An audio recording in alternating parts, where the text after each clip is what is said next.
YS సర్కారు తన వంతు సహకరించింది. అందుకోసం ఉత్తర్వుల మీద ఉత్తర్వులు జారీ చేసింది. కుంటి సాకులతో లీజును 2017 వరకు పొడిగించింది. అనంతపురం జిల్లా డి హిరేహళ్ల మండలంలో గాలికి అనుమతులిచ్చిన వైనాన్ని సిబిఐ వివిధ కోణాల్లో వెలికితీస్తోంది.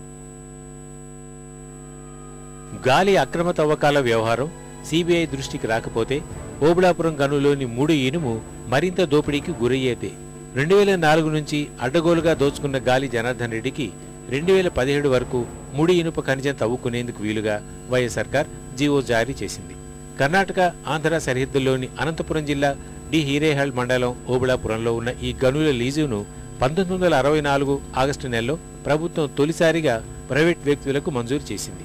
దాదాపు 547.62 ఎకరాల్లో విస్తరించిన ఈ గనుల్ని జి రామచంద్రారెడ్డి దక్కించుకున్నారు. 1,10,000 టన్నుల ముడి ఇనుము ఉన్నట్లు లెక్కవేసిన ఈ గనులకు 1964 డిసెంబర్ 15 నుంచి 1984 డిసెంబర్ 14 వరకు 20 ఏళ్ల పాటు ఈయనే లీజుదారుడు. 1972లో రామచంద్రారెడ్డి మరణంతో ఆ లీజ్ ఆయన వారసుడిగా జి రామ్మోహన్ రెడ్డికి వచ్చింది. 1984 నుంచి 2004 వరకు లీజును మరో 20 ఏళ్ల పాటు పునరుద్ధరిస్తూ